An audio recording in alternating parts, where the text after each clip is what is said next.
on this 15-minute edition of The Night Team. Financial issues in Frankfurt. Governor Andy Beshear's Cabinet of Health and Family Services announces a decrease in funds to low-income Kentucky families. There is no question that those families are being negatively impacted. Kentucky Youth Advocates is speaking out against this move. Plus, the city of Bardstown announces the passing of a beloved former mayor and councilwoman with more than 2 decades of service. That is a visual evidence of the determination of the community. And we're at the St. James Court Art Show, where officials expect about 250,000 people to visit Old Louisville this weekend. This is a great show. People are very appreciative of the craftsmanship. The WHAS11 Night Team starts now.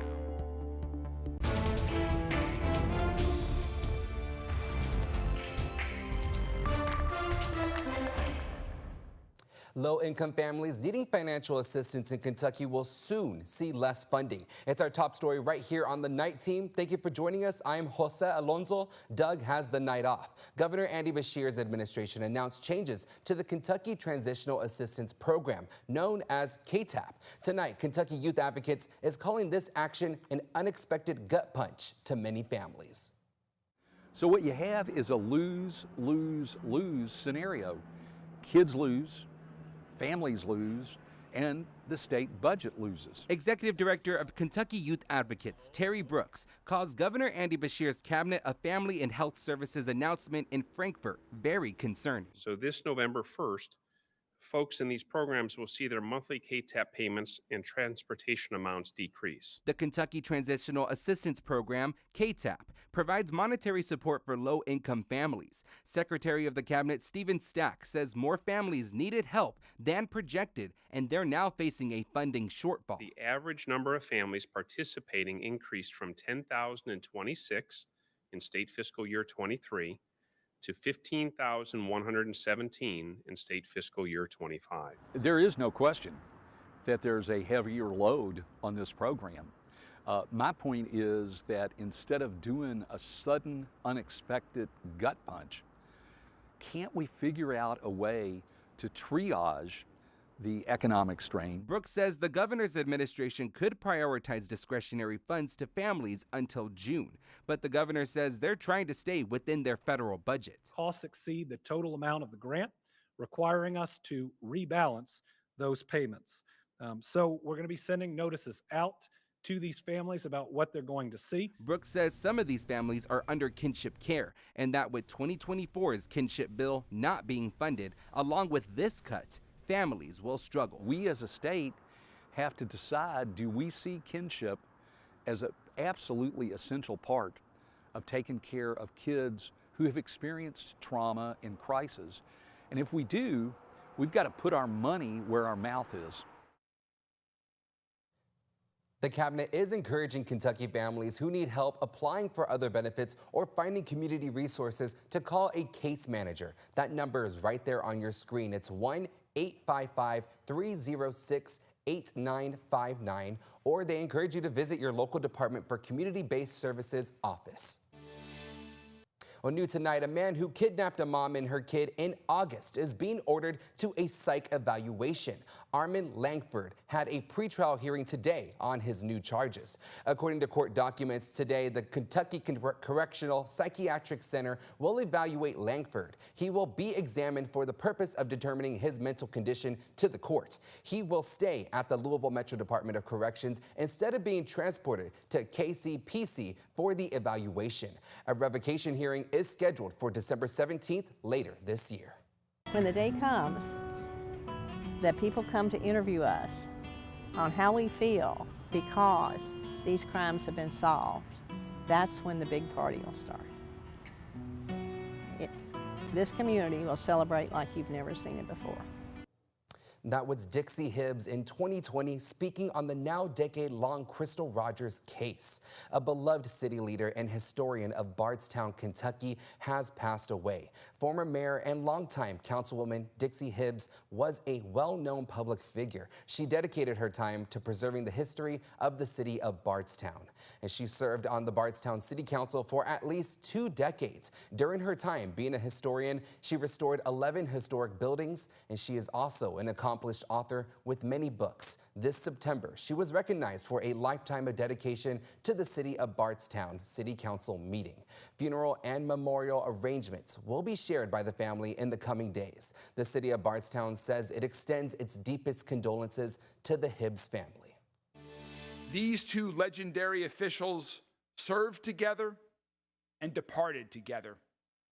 Longtime public officials Jefferson County Clerk Bobby Holzclaw and County Sheriff John Aubrey died last month. And Louisville Mayor Craig Greenberg announced who will fulfill the rest of their terms this morning. Both are familiar faces in local politics. And we spoke with the incoming Sheriff David James and incoming Clerk David Yates, who will serve in those positions through at least the end of next year, 2026. The mayor's pick to replace Holzclaw, David Yates, has already announced his bid to run for clerk. But David James says he will not run in the election next year. This gives me an opportunity to be able to prove it, but most importantly, to implement things now. It's a tremendous amount of pressure to try to walk in the shadow of Sheriff Aubrey. Served as Metro Council president, but is currently the Senate Minority Whip. Once Yates resigns his seat, Governor Beshear will issue a special election to fill his district in the Senate. James is a retired LMPD officer and former Metro Council president. He will be the first black sheriff of Jefferson County. And regarding the newly appointed county clerk, the Metro Council Republicans reiterated that the caucus had asked the mayor to appoint someone within Holzclaw's office, saying, quote, "While we appreciate our former Metro Council colleague and state senator David Yates, we believe that the best way to serve the public is to continue to support the work of the clerk's office as it was set by former clerk Holzclaw and her team." However, the Republicans say they are committed to assisting Senator Yates with anything to assure exceptional service. Well, day one of this year's St. James Court Art Show kicked off on a beautiful day. This year's event is celebrating 69 years in the historic Old Louisville, and officials anticipate about 250,000 visitors. The night team's Clary Shaley and photojournalist Aspen Hester tell us how the art show keeps vendors and visitors coming back.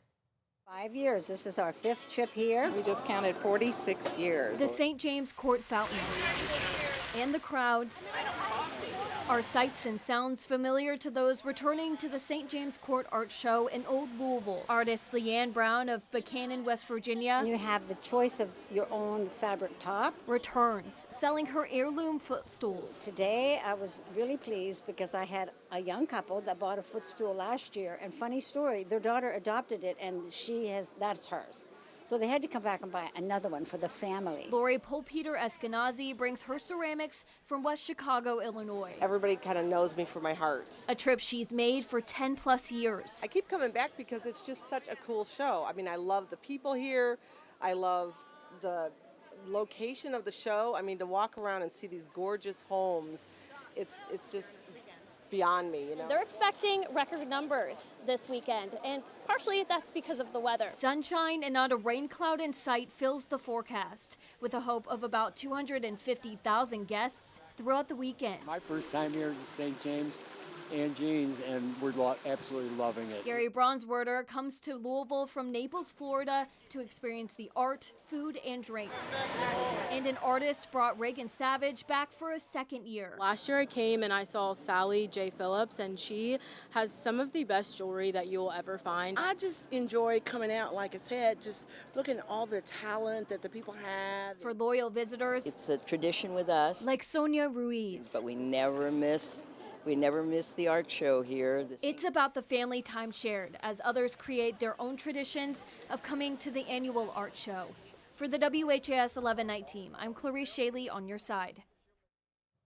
Some beautiful pieces there. Well, if you missed today, don't worry, because the show reopens tomorrow morning at 10 a.m. and goes until 6 p.m. on Saturday. On Sunday, you have 1 hour less to spend there. Operating hours will be from 10 a.m. to 5 p.m. Admission is free. And coming up, we're getting a closer look at how the shooting at a Michigan Mormon church unfolded.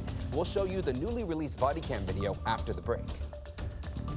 And it is going to be a nice St. James weekend. The mostly dry and warm conditions continue Saturday and Sunday. We do have rain chances and cooler temperatures on the way next week. We'll take a full look at our 7-day forecast. Today's Kentucky Lottery jackpots: Mega Millions $520 million, Powerball $195 million.